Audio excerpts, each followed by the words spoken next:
What advice do you have? Don't rely on social media.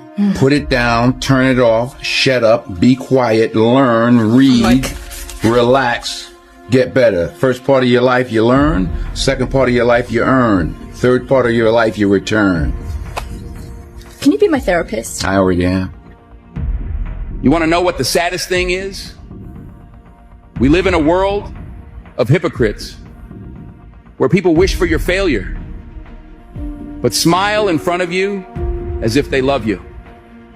If I had to live my life over again, I wouldn't change a thing, except I'd open my eyes a little more. Sometimes my excessive kindness causes me problems. Too kind, too naive. I've learned that it's not my job to fix what I didn't break. I used to fear losing people, but now I fear losing my time. If I live according to others' opinions, I will never become the person I'm meant to be. Life is too short. So I enjoy each day, laugh whenever I can, cry only when necessary, and never let anyone bring me down. One value I never want to lose is my dignity. I've realized that as I grow, there will be fewer people around me. A mature mind does not tolerate falsehood in others.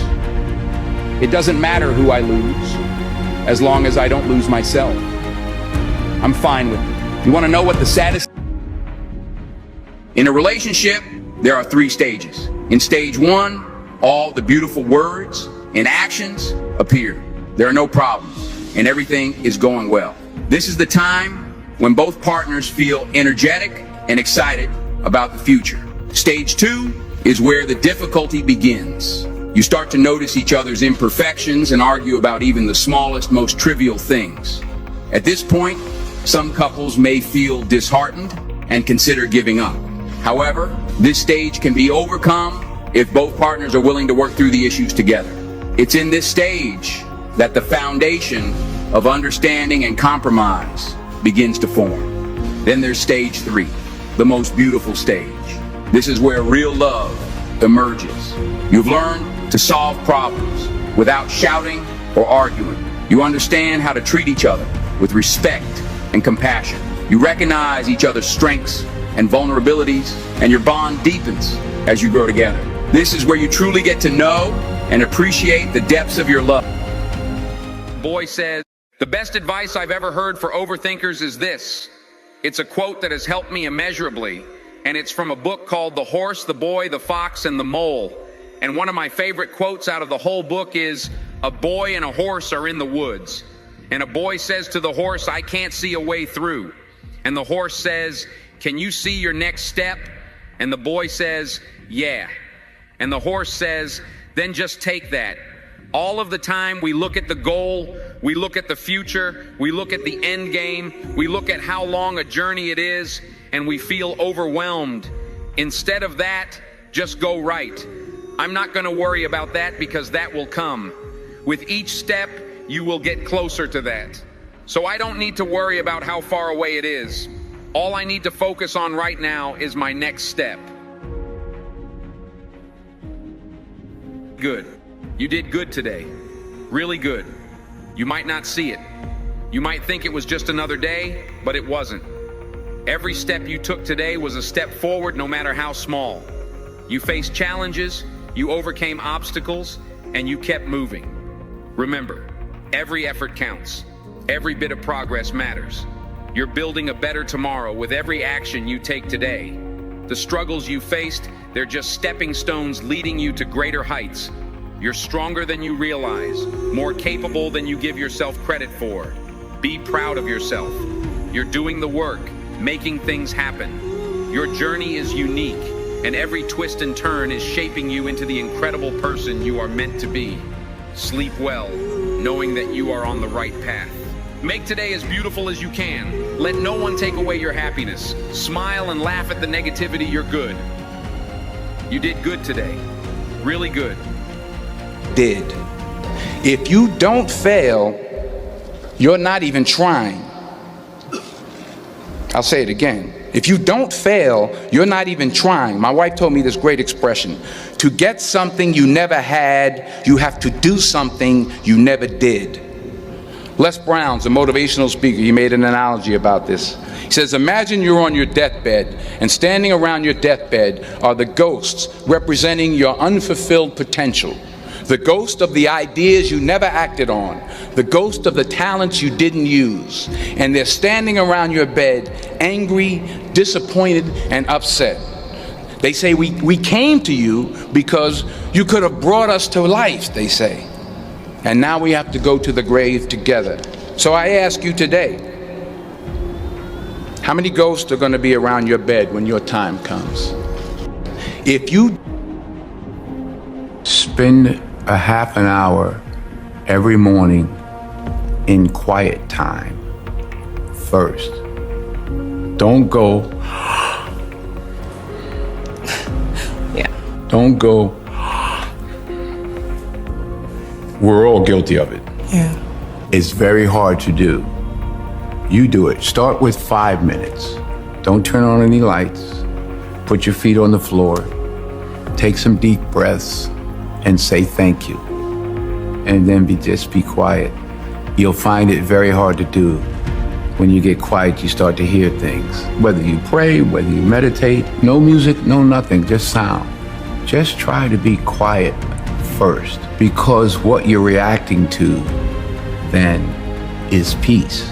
Once you get up and grab the things or whatever, what you're reacting to is chaos. You can get addicted to peace, and you can also get addicted to chaos. Make sure you treat people kindly. It's hard. I still do it. Someone cuts you off in the car. It's like, yeah, there you go, Denzel. 2 minutes ago you said to be peaceful, and now you're like, so we're human. Practice it. Anything you practice, you get good at, positively or negatively. I was flunking out of college. I had a 1.7 grade point average. I hope none of you can relate. I had a 1.7 grade point average. I was sitting in my mother's beauty shop. They still call it beauty shops now? What they call it now? Yeah, I'll sit in the beauty parlor.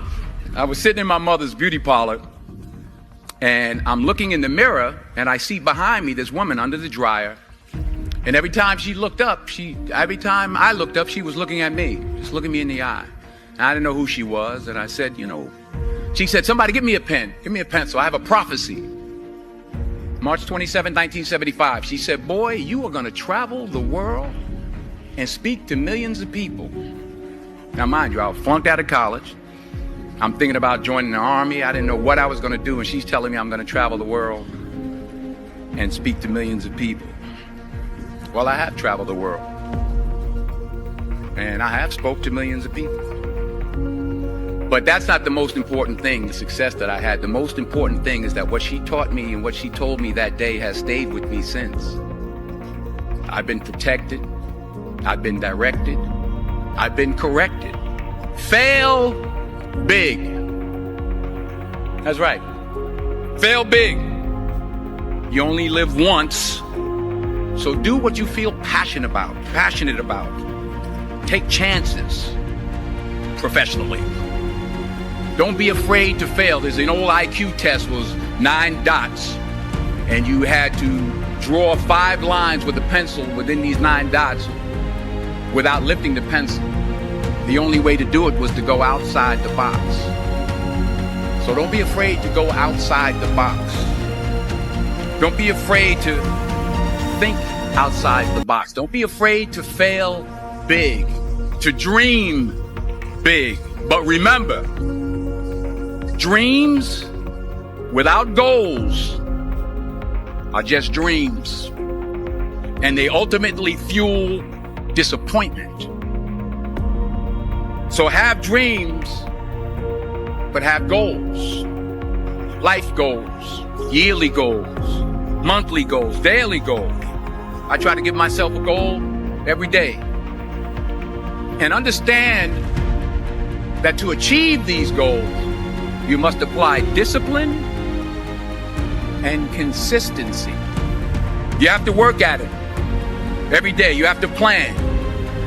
Every day. You've heard the saying, we don't plan to fail, we fail to plan. Hard work works. Working really hard is what successful people do. And in this text, tweet, twerk world that you've grown up in, remember, just because you're doing a lot more doesn't mean you're getting a lot more done.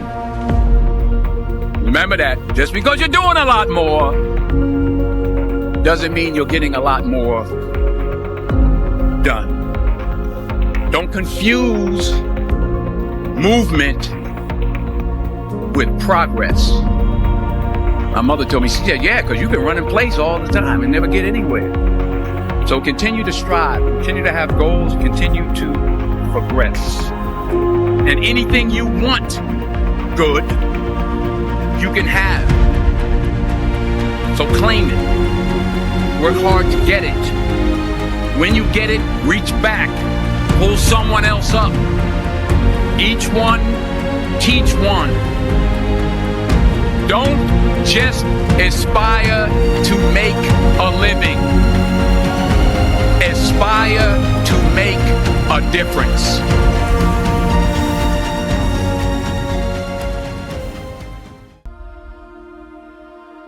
Without commitment, you'll never start. But more importantly, without consistency, you'll never finish. It's not easy. If it was easy, there'd be no Kerry Washington. If it was easy, there'd be no Taraji Henson, P. Henson. If it were easy, there'd be no Octavia Spencer. But not only that, if it were easy, there'd be no Viola Davis. If it were easy, there'd be no Michael T. Williamson, no Stephen McKinley Henderson, no Russell Hornsby. If it were easy, there'd be no Denzel Washington. So, keep working, keep striving, never give up, fall down 7 times, get up 8. Ease is a greater threat to progress than hardship. So, keep moving, keep growing, keep learning. See you at work.